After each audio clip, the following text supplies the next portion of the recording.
تو اللہ کے نبی نے یہ نہیں فرمایا جو نماز نہیں پڑھتا وہ وہ مجھ سے نہیں ہے، میری امت میں سے نہیں، جو روزہ نہیں رکھتا میری امت میں سے نہیں ہے، زکوٰۃ نہیں دیتا میری امت میں سے، یہ نہیں کہا۔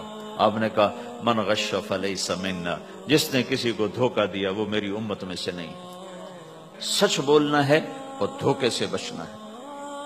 جس گھر میں حرام پیسہ جائے گا وہاں سکھ کبھی نہیں آئے گا، چیزیں آ جائیں گی چین نکل جائے گا۔ 1960 کی دہائی میں ایک پاکستان کا افسر تھا، اس نے 1960 میں لوگوں کے پاس 100 روپے مشکل سے ہوتے تھے، اس نے اس زمانے میں کروڑوں روپے جمع کیے رشوت سے، بہت بڑی پوسٹ پر تھا۔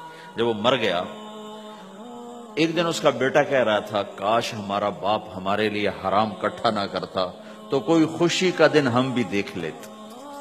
جن کے لیے جمع کیا تھا کہ میرے بچے اب مزے سے، میں نے خود اپنے کانوں سے اس کو یہ کہتے ہوئے سنا کئی دفعہ، میں آج مر جاؤں میری بچی کو کسی کی پرواہ نہیں کہ میں نے اتنا پیسہ بنا دیا ہے۔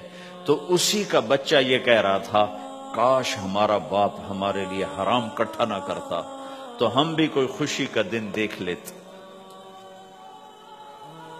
تو اللہ کے نبی نے فرمایا من امسا کالن بعمل یدہ امسا مغفور لہ، جو صبح سے شام تک حلال کمانے میں تھکتا ہے اور تھک کے واپس آتا ہے تو اس کے اس دن کے سارے گناہ اللہ معاف فرما دیتا۔ تو ہمارا بازار بھی دین ہے بھائی۔